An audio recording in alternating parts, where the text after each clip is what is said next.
Friends, in this video we are going to discuss a very important part of CPC, that the basic and introductory part. जब भी हम किसी subject को पढ़ते हैं तो कैसे पढ़ते हैं? फर्स्ट ऑफ ऑल हम एक उसकी बॉडी तैयार करते हैं, है ना। उसके बैकग्राउंड को जानते हैं कि कैसे ये लॉ बना, कैसे डेवलप हुआ, क्या क्या इसके अंदर चेंजेस किए गए, आज के दिन ये लॉ क्या है, फर्दर इसके अंदर क्या क्या चेंजेस करने चाहिए। ये सब चीज़ें हम कंसिडर करके चलते हैं when we are studying any kind of law, ठीक है। तो हम अगर बात करें CPC की तो ये stands for civil procedure code. Civil procedure code मतलब ये कोई सिविल लॉज के लिए एक प्रोसीजर बताता है हमें। It is civil procedure code. Why it is not called as an act? हम इसको सिविल प्रोसीजर एक्ट क्यों नहीं कहते? एक्ट और कोड में बेसिकली एक चीज़ का डिफरेंस होता है। अगर उसको समझने का हम थोड़ा सा ध्यान लगा लें तो हमें समझ में आ जाएगा कि एक्ट और कोड में क्या डिफरेंस होता है। Actually the code is, what is the code? देखो, एक मॉल है, एक मॉल के अंदर कई सारी दुकानें हैं, ठीक है। एक बुटीक है, ठीक है, एक जनरल स्टोर है, एक किराना की दुकान है, सिनेमा हॉल है। मॉल के अंदर काफ़ी सारी शोरूम है, कोई किसी के शूज़ का या क्लोथ्स का, तो अलग अलग दुकानें हैं ये मॉल के अंदर। तो that is called an code. और जो पर्टिकुलरली एक चीज़ से डील करता है, ठीक है। जैसे सपोज़ कीजिए कि हम किसी एक ऐसी मार्केट में जाते हैं जहाँ पर सिर्फ शूज़ ही शूज़ मिलते हैं, that can be called as an act. जैसे कि हमारे पास कुछ स्पेशल एक्ट्स होते हैं, NDPS का जो नारकोटिक ड्रग से ही डील करता है, IPC जो ऑफेंसेस से ही डील करता है, ठीक है। वैसे ही हमारे पास सिविल प्रोसीजर कोड होता है और वैसे ही क्रिमिनल प्रोसीजर कोड होता है, that is called CRPC and CPC। तो मैं आपको एक बात क्लियर कर दूं यहाँ से कि कभी भी क्रिमिनल जस्टिस सिस्टम हो, सॉरी CRPC हो या CPC हो, they have to follow one step, that is justice system. There can be two kind of justice system. For criminal matters it can be criminal justice system, and for civil matters it can be civil justice system. When we are talking about criminal justice system, what do you mean by criminal justice system?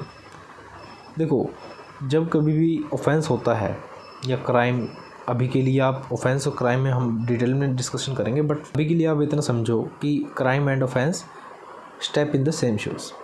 तो जब भी कभी offence होता है तो except compoundable offences, major offences में क्या होता है कि लास्ट जो रिज़ल्ट होता है वो होता है सफरिंग।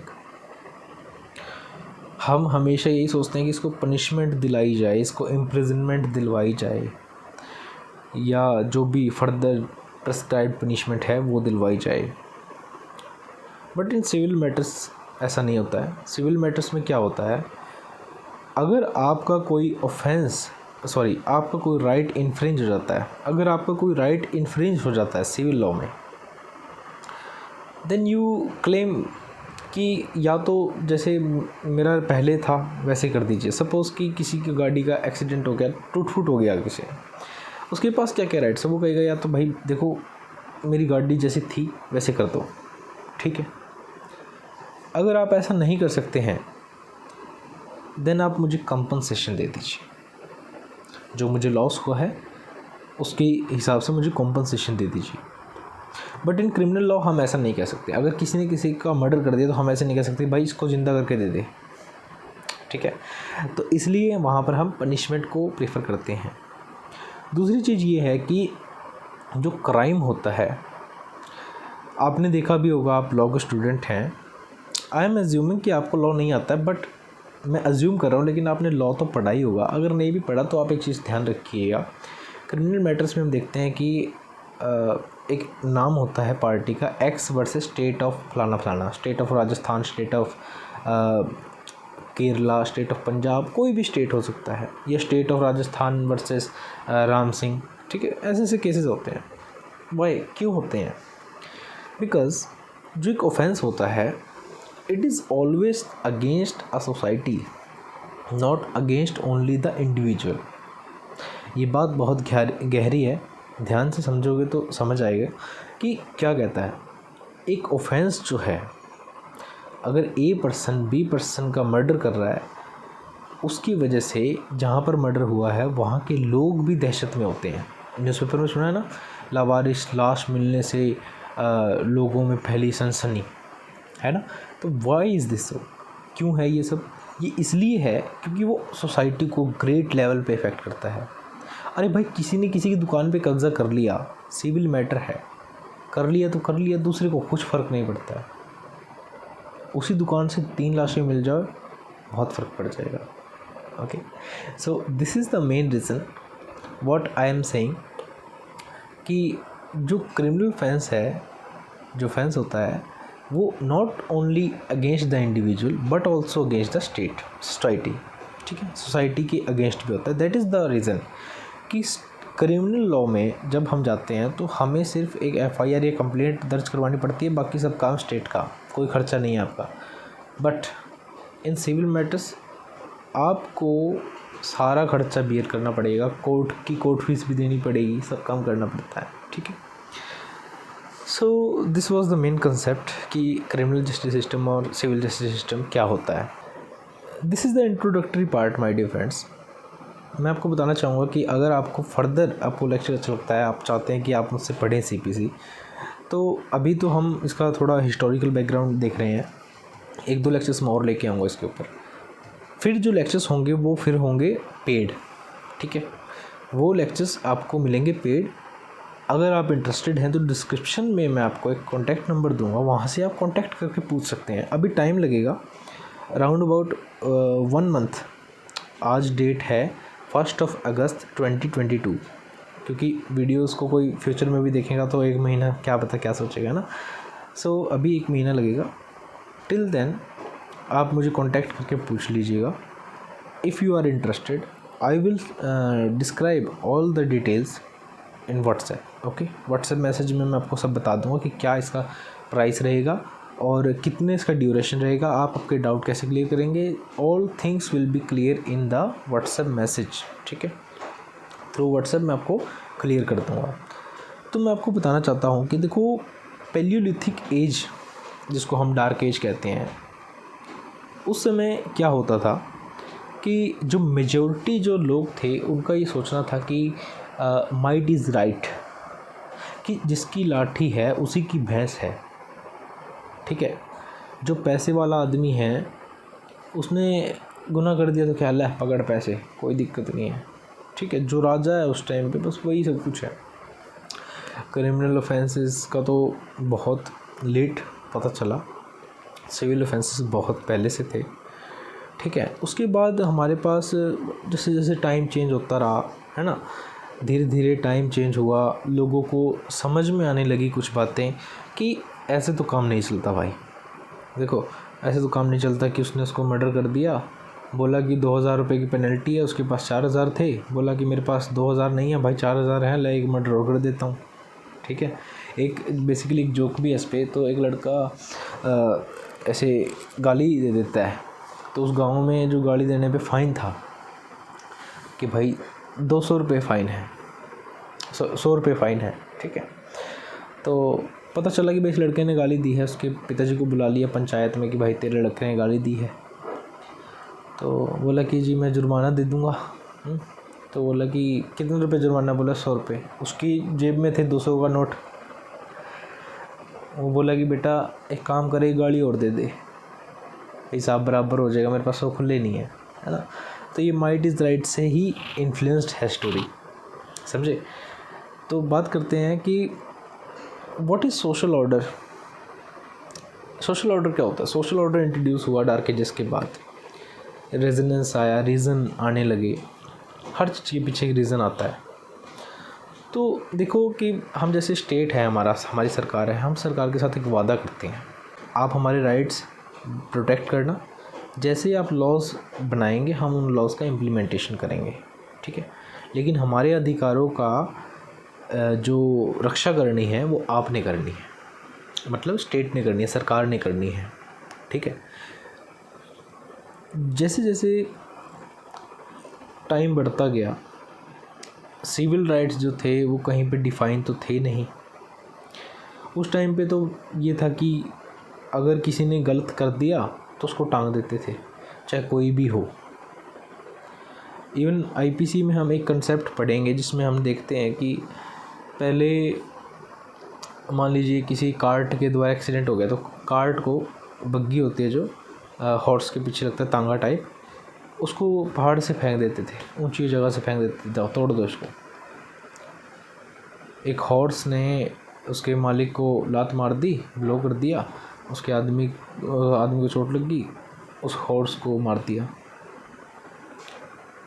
तो उनके लिए आदमी जो लिविंग है, एनिमल्स या जो कोई नॉन लिविंग थिंग है, सेम उसके लिए, उनके लिए ग्रे भी ब्लैक है, लाइट ग्रे भी ब्लैक है, और ब्लैक तो ब्लैक है ही, ठीक है।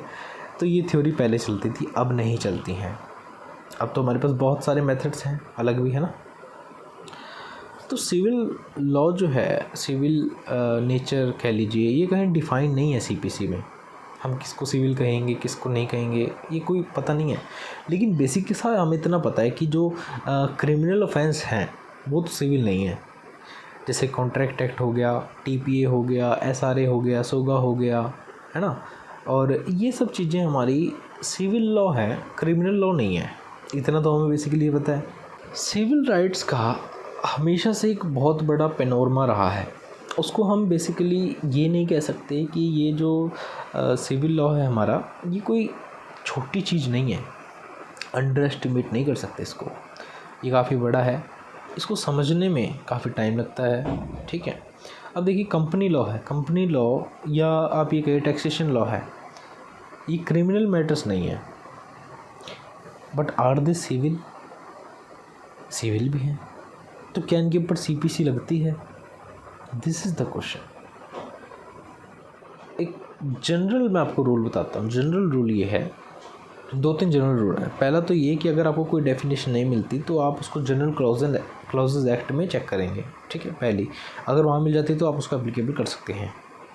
एक एक्ट की डेफिनेशन दूसरे एक्ट पे लागू नहीं होती, बट जनरल क्लॉजेज एक्ट की होती है। पहला तो ये एक रूल होता है। ये मैंने आपको जनरल बता दिया, ऐसे ही बता रहा था मैं। इसलिए जो मेन रूल है वो ये है कि अगर मान लीजिए सीआरपीसी या सीपीसी दोनों में लागू होता है, सीआरपीसी और सीपीसी दोनों के पास है ये पावर कि अगर किसी स्पेशल एक्ट के पास या स्पेशल कोड के पास, लोकल एक्ट के पास या स्पेशल एक्ट के पास अपना एक प्रोसीजर है, ठीक है, तो वो अपना ही प्रोसीजर फॉलो करेंगे, वो सीआरपीसी सीपीसी को फॉलो नहीं करेंगे। फॉर एग्ज़ाम्पल, जैसे कि मैं स्कूल में जाता हूँ, मैं अपनी वाटर बोतल लेके जाता हूँ, ठीक है। मैं वाटर बोतल लेके जाता हूँ, मेरे स्कूल के पास, मेरी क्लास के पास एक वाटर कूलर भी है जहाँ से मैं पानी पी सकता हूँ। बट क्योंकि मेरे पास अपनी वाटर बोतल है, इसलिए मैं उस वाटर कूलर से पानी नहीं पीऊँगा, ठीक है। क्यों नहीं पीऊँगा? क्योंकि मेरे पास अपनी वाटर बोतल है, मैं अपना पानी पीऊँगा। मैं अपना घर से लेके आया हूँ मिनरल वाटर, मैं क्या देखूँ, क्या पता उसके अंदर कितनी गंदगी होगी, है ना। और फास्ट प्रोसीजर भी है, मैं फटाफट पानी पी के और फटाफट पढ़ाई करने लग सकता हूँ। पहले मुझे परमिशन लेनी पड़ेगी, फिर मैं बाहर जाऊँगा, फिर पानी पीऊँगा, हाथ पहुँचूँगा, फिर वापस आऊँगा। दैट इज़ कॉमन एग्जांपल दे रहा हूँ मैं आपको, अगर इससे समझ सकते हो आप, रिलेट कर सकते हो। तो इसका मतलब ये है कि सपोज़ एनडीपीएस एक्ट है क्रिमिनल लॉ में, एनडीपीएस के पास अपना प्रोसीजर है, तो वो सीआरपीसी को फॉलो नहीं करेगा। सीआरपीसी उस पर ओवरराइड नहीं कर सकती, एनडीपीएस ओवरराइड सीआरपीसी, ठीक है, in the matter of procedure only. समझे? तो ये एक बेसिक सी बात थी। आज की इस लेक्चर में इतना ही, और फिर हम बात करेंगे नेक्स्ट, इसी को कंटिन्यू करेंगे। अभी इंट्रोडक्टरी पार्ट इसका बाकी है, फिर सीपीसी को एक बर्ड आई व्यू से हम पढ़ेंगे। चलो मैं आपको एक सीपीसी का, ताकि आपको अगला लेक्चर भी इंटरेस्टिंग लगे, मैं आपको एक हल्की सा हिंट दे देता हूँ कि देखो, सीपीसी के 1 से लेकर 25 सेक्शन याद करना कोई बड़ी मुश्किल बात नहीं है। Section 1, 6 and 9 describes over jurisdiction. पहले में टेरिटोरियल जुरिडिक्शन है, 6 में पेक्यूनियर जुरिडिक्शन है, 9th में सेक्शन की बात करूँ मैं, सेक्शन में सब्जेक्ट मैटर जुरिडिक्शन है कि कौन सिविल होते हैं, कौन नहीं होते हैं, ठीक है। जुरिडिक्शन कहाँ कहाँ सीपीसी अप्लाई होगी, ठीक है, समझ रहे हैं ना इस बात को। फिर उसके बाद हमारे पास आ जाते हैं सेक्शन 4 आ जाता है, जिसके अंदर मैंने बात की कि भाई वो कौन ओवरराइड करता है। सेक्शन 5 आ जाता है, ठीक है। 7 और 8 आ जाते हैं, ठीक है। 7 और 8 करते हैं presidential provincial small causes court और presidency small causes court, order 50 and 51 read with, ठीक है। तो ये चीज़ें आ जाती हैं। 13, 14 और 44A के अंदर हमारे पास फॉरेन जजमेंट आ जाती हैं। 16, 17, 18 के अंदर हमारे पास इमूवेबल प्रॉपर्टी से रिलेटेड आता है। 19 में हमारे पास मूवेबल प्रॉपर्टी आती है, ठीक है। और 15 रह गया था ना, 15 के अंदर हमारे पास वो आता है, क्या नाम है उसका, अगर एक से ज़्यादा डिफेंडेंट हो, ठीक है। और जो हमारा 10, 11, 12 ये सारे बार्ड सूट होते हैं, रेस जुडाइज, रेस जुडिकाटा और CPC के द्वारा बार्ड, ठीक है। तो आपको देखो, मैंने अभी आपके पास 21 से लेके 25 तक ऑब्जेक्शंस हैं। 1 से लेके 25 तक हमने सेक्शन चुटकियों में याद कर लिए हैं। टोटल कितने सेक्शन है? थोड़े से तो सेक्शन है, ऑर्डर भी हैं। अरे जल्दी हो जाएगी। CPC के ऊपर आपकी ऐसी कमांड हो जाएगी कि आपको CPC सबसे आसान सब्जेक्ट लगेगा। टिल देन, सत श्री अकाल, नमस्कार, आदाब, सबको नमस्कार, ठीक है। और चैनल को सब्सक्राइब कर लेना भाइयों, अगर आपने नहीं किया है तो प्लीज़, ठीक है।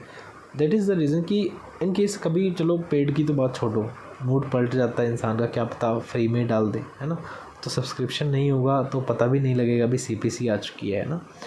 ऐसे ही हम और भी सब्जेक्ट्स के साथ काम कर रहे हैं, हमारी टीम काम कर रही है। अगर आपको अच्छा लगता है, पॉजिटिव रिस्पॉन्स आता है, देन काइंडली प्लीज़ आप इसको लाइक कर सकते हैं, कमेंट करके अपने व्यूज़ बता सकते हैं और अपने दोस्तों तक भी शेयर कर सकते हैं। Thank you.